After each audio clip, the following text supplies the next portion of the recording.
Um pouquinho sobre lógica de predicados, que é a evolução da lógica proposicional que a gente estava aprendendo anteriormente, utilizando a quantificação, que seria para qualquer, alguém e todo. Que temos aqui os exemplos que o professor colocou em sala de aula. Para qualquer número inteiro, se x for par, então é divisível por 2. Alguém não é aluno de computação e todo aluno de computação é inteligente. Essas frasezinhas que ele citou aqui estão dentro da formalização de sentença. Então, deve-se prestar bastante atenção e anotá-las. Essas novas quantificações, elas têm que prestar atenção na sua sintaxe e na sua semântica. Que a sintaxe seria como a gente escreve as fórmulas e a semântica como a gente determina o significado delas. Bom, dentro da lógica de predicados, temos os símbolos constantes e os símbolos variáveis. Os símbolos constantes, eles são C, D, C1, D1, qualquer letra que a gente pode adicionar aqui. E eles são também específicos.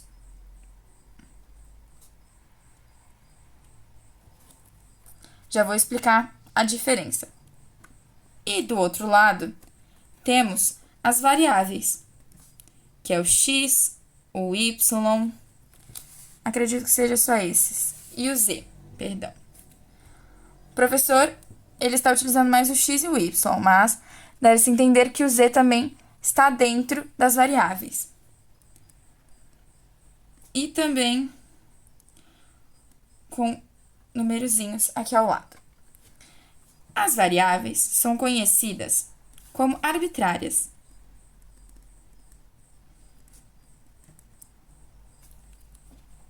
Agora eu vou colocar dentro de uma fórmula para entenderem um pouquinho a diferença. Bom, de início, se adiciona a quantificação da nossa fórmula.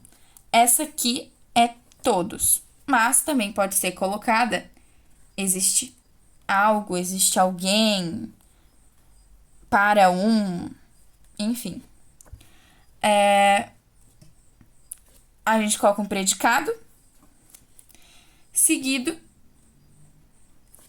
da nossa variável.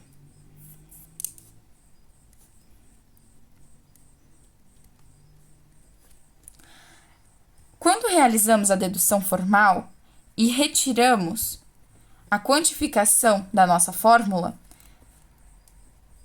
pela eliminação da quantificação, ela se torna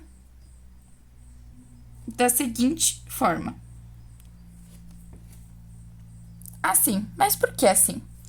Porque quando tu tira o quantificador, esse elemento que está aqui dentro, ele deixa de ser uma variável para ser algo específico, para ser uma constante. Então, temos que adicionar alguma dessas letras aqui. Pode ser qualquer letra, tu pode colocar um E, um S, enfim, para dizer que é uma constante.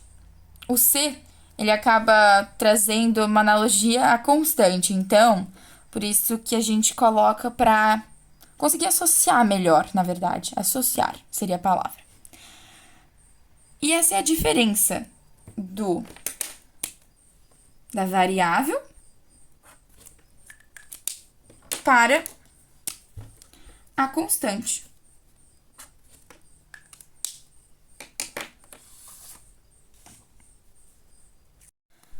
Bom, seguindo a explicação da sintaxe, os termos, eles são constituídos a tudo que pertence dentro do universo, que é a constante e a variável, que elas formam uma função. O que está acima da função, o que está acima da constante da variável, é o átomo, que é o predicado que a gente dá dentro da nossa função. E que eles se ligam por meio de operadores e conectivos. Todos eles fazem parte da lógica dos predicados. explicando um pouco para poder associar. Por exemplo, temos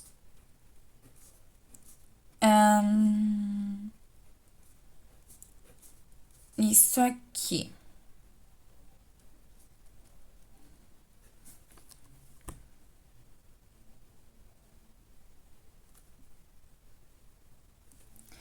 O termo, ele é toda variável, toda constante, toda função. O que seria? Seria isso aqui, isso aqui. A gente coloca eles aqui dentro. Já o átomo é os predicados, que seria a letra que a gente coloca aqui na frente, que é o P. Já a fórmula é o conjunto todo, mas principalmente os conectivos. Como aqui a gente não teve conectivos, que poderia ser flechinha, no caso a implicação, e, ou, bimplicação, não, tudo a gente adiciona aqui. Aí isso aqui tudo é a fórmula. Seria mais ou menos isso.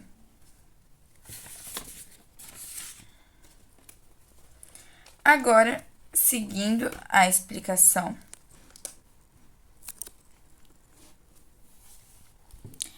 Aqui a gente tem um outro exemplo com base em uma frase.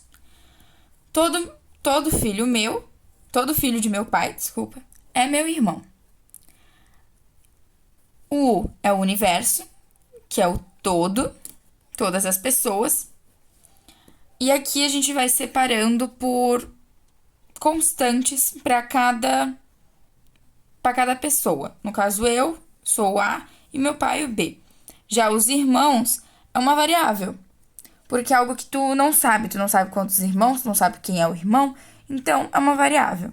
Já esse aqui é constante, porque tu sabe quem é, tu consegue dizer quem é esses valores, o que é esses valores, enfim. Aplicando dentro de uma fórmula, ela ficaria mais ou menos assim. Pois o P seria o pai.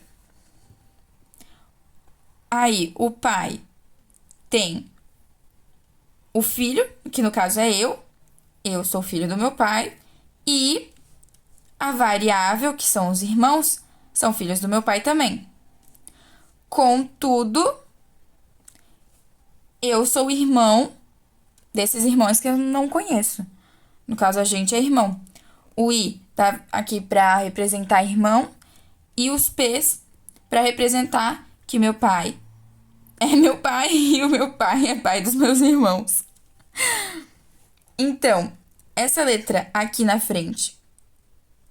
Deixa eu ir por sequência. Essas letras aqui de dentro são os termos que se encontram aqui no centro desse nosso desenho.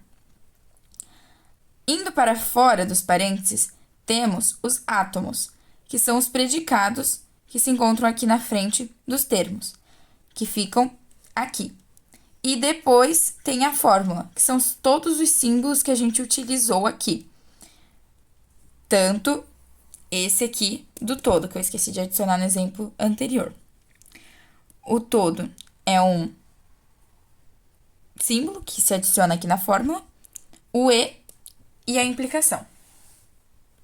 Bom, aqui tem outras coisinhas que é bom dar uma revisada ou ter impresso para dar uma olhada na prova, se por um acaso cair, que seria as equivalências, por exemplo. O todo é igual à negação do existe com a negação do alfa, que a gente utilizou aqui, que pode também ser um beta se a gente utilizar um beta. E as equivalências em frases também. Por exemplo, aqui temos uma fórmula que está representando essa frase. Todo aluno FURB tem MS Team. Teams, acho que seria Teams.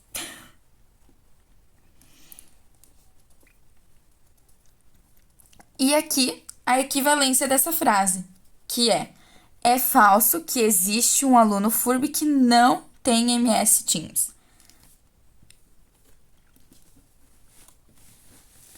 Agora um pouquinho sobre os quantificadores, que é o todo e o existe um ou pelo menos um, e que podem ser representados por algumas palavrinhas, alguns adjetivos aqui. Como, por exemplo, o todo pode ser dito para todo mundo, para qualquer um que, todos aqui. E o existe, com existe pelo menos um, para pelo menos um, existe alguém, algum. E quando for interpretar sentenças, qualquer uma dessas citadas aqui pode ser utilizada, então tem que ter uma colinha para tu conseguir identificar mais facilmente. Seguindo o conteúdo. Aqui na semântica, o que a gente deve mais se atentar é a diferença de variável livre e de variável ligada. Vou colocar aqui na outra folha para a gente poder perceber um pouquinho melhor. Bom, aqui dentro a gente tem duas fórmulas que se transformam em uma fórmula só. A primeira, no caso, a primeira premissa. Corta. Aqui temos uma fórmula com duas premissas. A primeira premissa, ela tem um quantificador, que é o todo. E a segunda não tem um quantificador. Contudo, todos os termos, no caso as variáveis que estão aqui dentro, elas são livres. E as que estão aqui, elas são ligadas. Por quê? Porque elas têm um quantificador que acaba interferindo, que acaba tendo poder sobre esses termos. Aqui na árvore hierárquica a gente pode perceber um pouco melhor que, seguindo a sequência de operadores, a gente vem pelo primeiro, que é o de implicação. Logo em seguida tem o quantificador da primeira premissa e o ou aqui da segunda premissa. Ao final da nossa árvore hierárquica, temos as variáveis, que são os termos. Aqui nós temos o x e o y, que seguem do quantificador, e eles são variáveis ligadas, pois eles têm esse quantificador, que pode ser tanto todo quanto aquele outro de existe. Mas aqui, esse x e y não tem um quantificador antes, então eles são variáveis livres. Essa é a diferença de variáveis livres para variáveis ligadas. É que as ligadas, elas precisam ter um quantificador antes, que acaba tendo poder sobre essas variáveis. Já as livres não possuem ele. A gente vai resolver um exercício com um quantificador, fazendo dedução formal. Bom, aqui nós temos duas fórmulas, duas premissas, e a gente coloca cada uma em sua devida linha, para podermos diferenciar mais facilmente e poder realizar a dedução formal.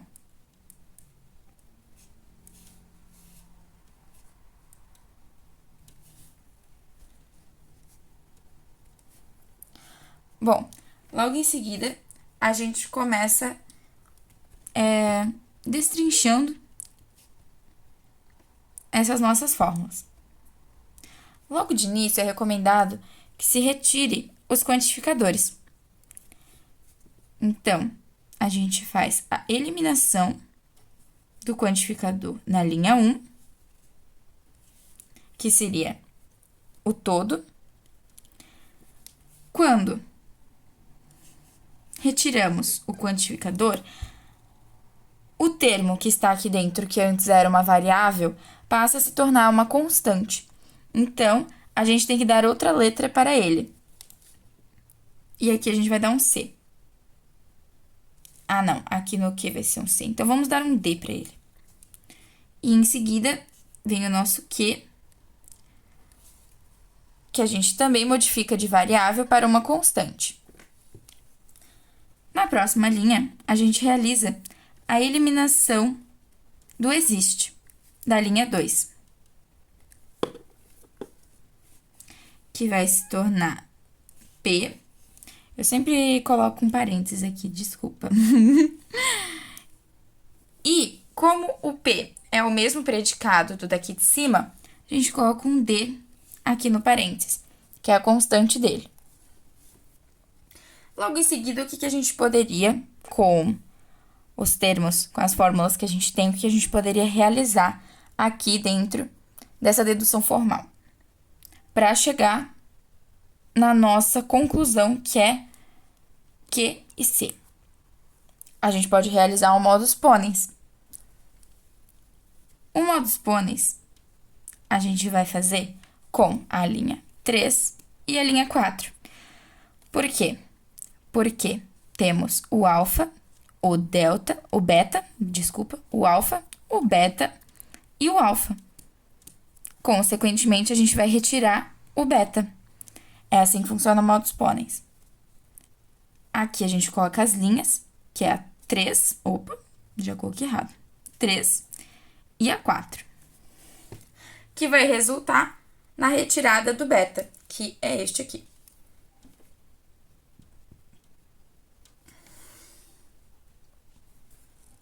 Assim finalizamos a nossa letra A aqui. O segundo exemplo para a gente fazer de dedução formal, ele é um pouquinho mais extenso.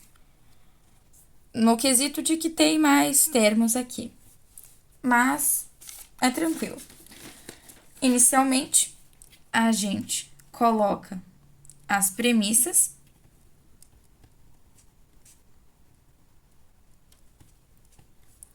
Para quem consegue fazer daqui direto, também dá.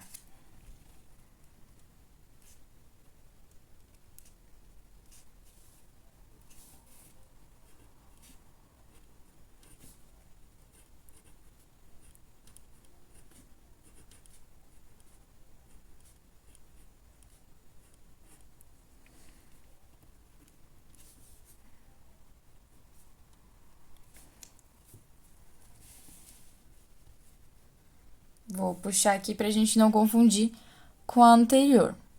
Bom, agora, o que podemos fazer aqui logo de primeira? Fazer a eliminação da quantificação. Então, primeiro, eliminamos o todo da linha 1. Aqui, a variável, o termo, que era variável, a gente transforma ele em um termo constante, dando a ele qualquer letra que preferirmos.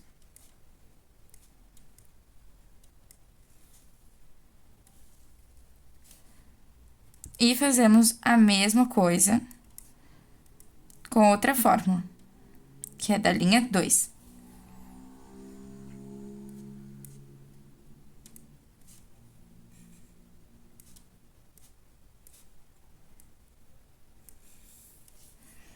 Aqui não precisa dos parênteses, aqui é força do hábito ficar colocando parênteses, mas não precisa desses parênteses externos.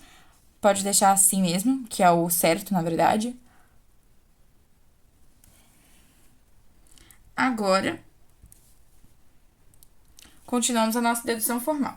Já temos os quantificadores retirados, então a gente pode ter uma ideia um pouco melhor do que realizar aqui na nossa dedução formal. Bom, a implicação não dá para fazer nada em relação a isso, porque modus ponens a gente precisaria de dessas premissas aqui dentro para poder retirar outra, tanto os modus ponens como os tonens.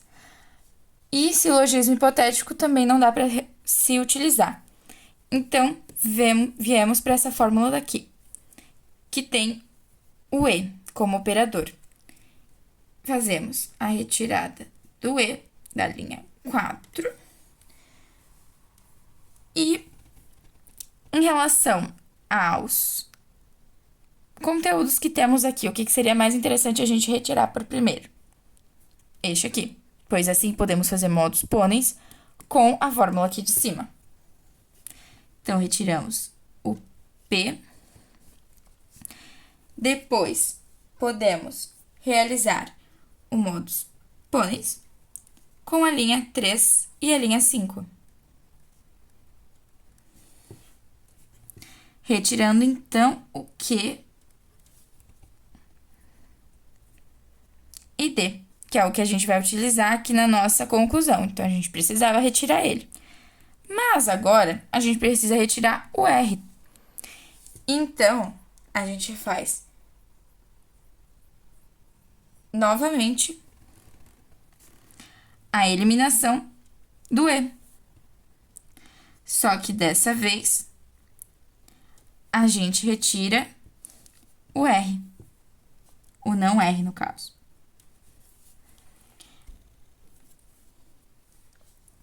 Bom, agora que temos todos os elementos que a gente precisava, podemos fazer a introdução do E, para juntar essas duas premissas que temos aqui e transformar na nossa fórmula. Colocamos a introdução do E na linha 6, que é a nossa primeira premissa da fórmula, e da linha 7, que é a segunda premissa.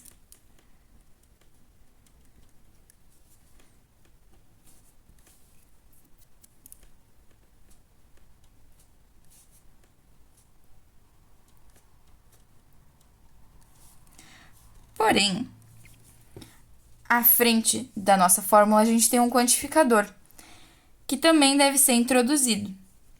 Então, a gente coloca a introdução do existe da linha 8, que é essa aqui que a gente acabou de fazer a introdução do E.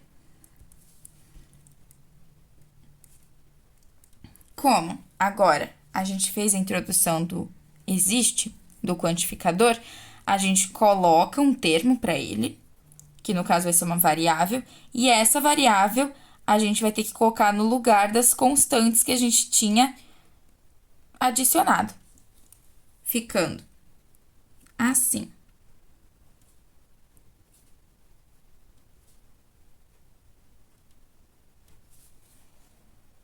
E assim conseguimos chegar no resultado da nossa conclusão pela dedução formal. No número 7, a gente tem um exemplo, a gente tem um exercício que acaba utilizando hipótese. Então, vamos realizar ele. Dentro da nossa dedução formal, a gente encontra apenas uma premissa, o que acaba nos levando obrigatoriamente a fazer uma hipótese. Aqui, analisando a nossa conclusão, a gente não consegue fazer o método da implicação, mas conseguimos fazer o método da negação. Então, a gente abre uma hipótese e adiciona uma negação à nossa conclusão.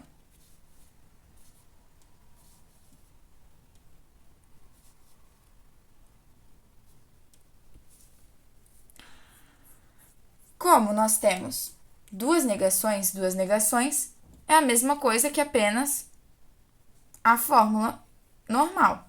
Então, a gente faz a eliminação das duas negações da linha 2, que vai ficar apenas isso aqui. Agora, a gente pode realizar a retirada do quantificador.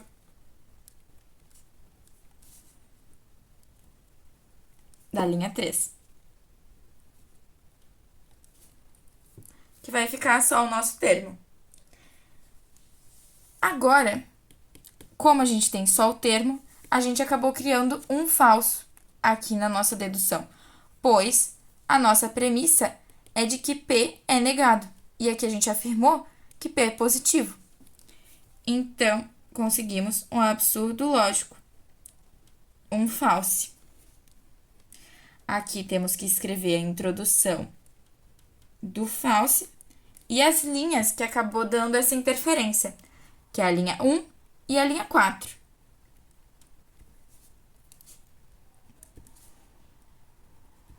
Agora, como conseguimos achar um false, temos que realizar a negação do que a gente trouxe de hipótese, que no caso é isso aqui. A gente adiciona mais uma negação a essa fórmula.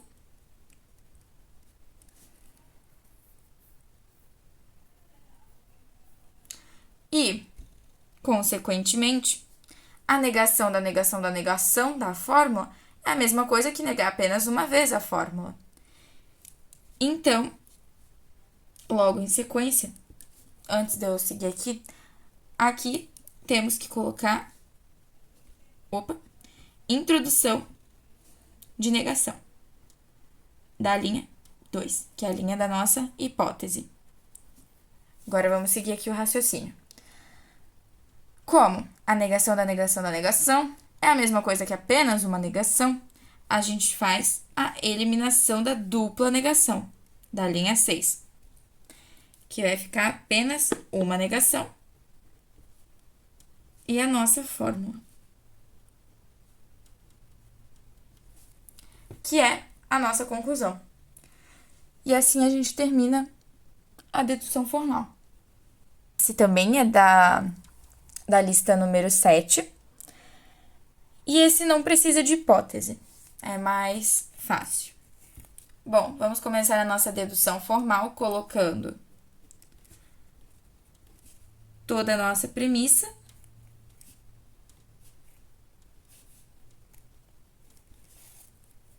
E precisamos chegar nessa conclusão aqui, que muda o quantificador. Como a gente faz isso? Fazemos a eliminação do quantificador da linha 1.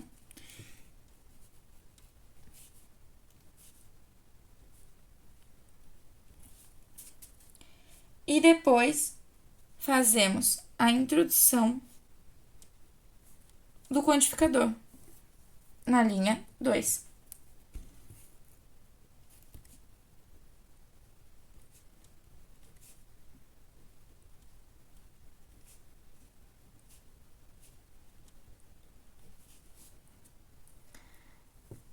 Assim, conseguimos chegar no nosso resultado. Próximo exercício de exemplo, que é o J, também da lista 7, número 1.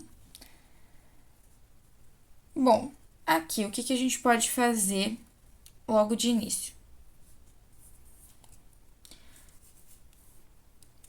Nós adicionamos as nossas premissas, que é essa e essa.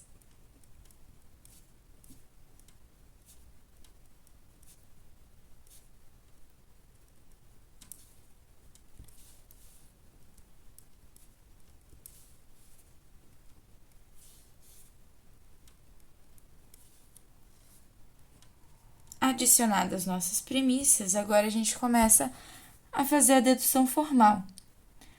Bom, tem alguma coisa que nós podemos fazer com essas informações que temos aqui? Sim, retirada dos quantificadores. Então, fazemos a retirada do quantificador da linha 1 por meio da eliminação do quantificador.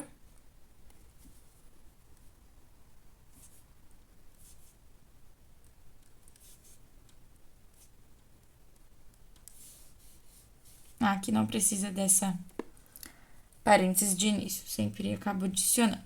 E a eliminação do quantificador da linha 2.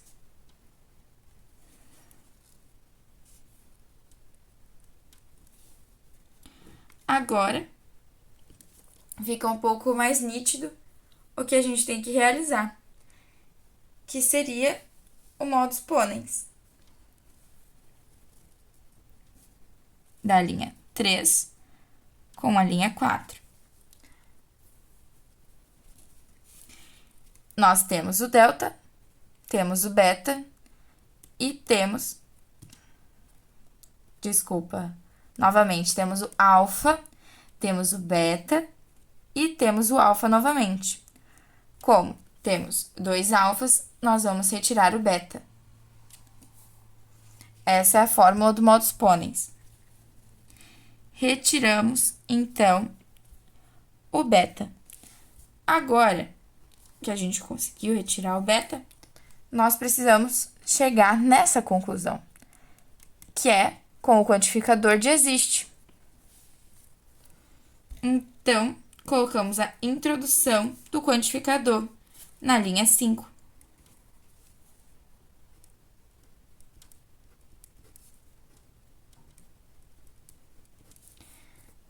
pronto. Mais um exercício finalizado.